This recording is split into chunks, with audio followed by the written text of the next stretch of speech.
Welcome back, Focus Learners, to another explainer. Okay, let's dive into this because today we are tearing down some walls. Literally. For decades, the digital landscape has been completely defined by who owns the data and who gets locked out.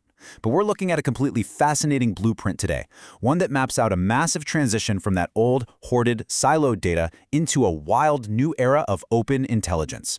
So let's get right to it and see how this new architecture actually works. Moving into Section 1, when intelligence was gate-kept.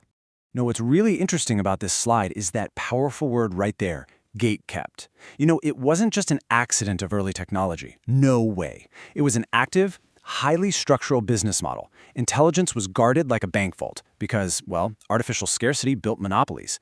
If you weren't sitting inside the right organization, you simply didn't have the key, and that ultimately dictated exactly who got to build the future of tech. Let's break down how that restrictive era actually played out step by step.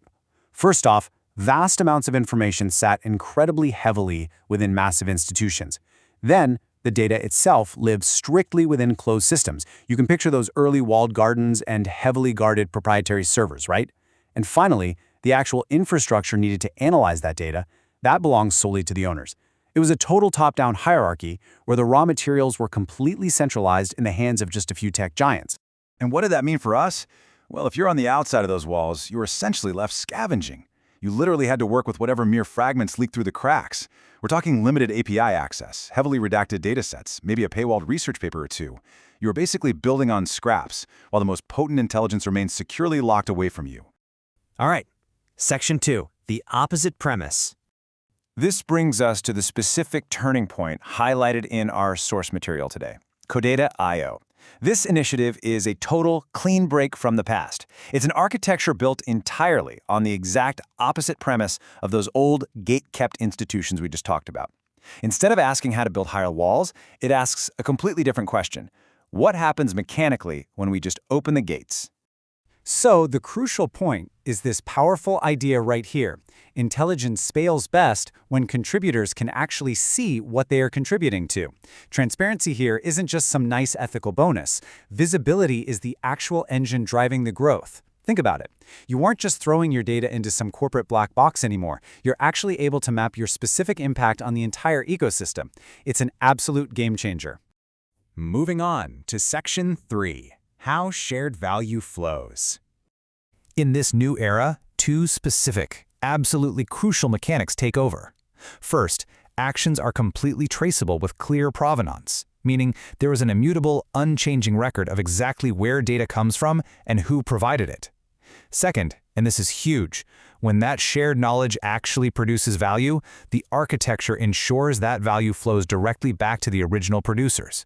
It totally replaces that old, one-way street of data extraction with a closed, verifiable loop of reward. And this brilliantly illustrates the stark contrast between the two models. Think about old AI versus new AI. The old model, highly extractive. It was basically a giant vacuum that just processed your contributions, absorbed your data, and moved right on, leaving you with, well, nothing. New AI, however, is intentionally designed from the ground up to work in tandem with the people feeding it. It's a truly reciprocal relationship built on mutual, trackable benefit. Which leads us to Section 4, the next generation architecture. Let's move to and see how this builds toward a completely empowered ecosystem, an AI designed to work with you. Because you can actually see your contributions and trace their impact, your role fundamentally changes here. You transition from being just an uncredited data point, the product, into an active, valued partner who is actively shaping the system's intelligence. And this brings us to the ultimate thesis from our source material today. This open, reciprocal, highly transparent model isn't just being presented as a neat little alternative to the old ways. No, it's being laid out as the absolute foundational standard, the definitive blueprint that the entire next generation of intelligence must be built on. As we wrap up this explainer, I really want to leave you with this final, provocative thought. We are officially leaving the era of closed walls, and we're entering a space where value flows transparently right back to the creator. If the next generation of AI is genuinely built to work collaboratively with you and to reward you fairly, well, what will you contribute? Thanks so much for joining me for this breakdown. Keep exploring, and I'll see you next time.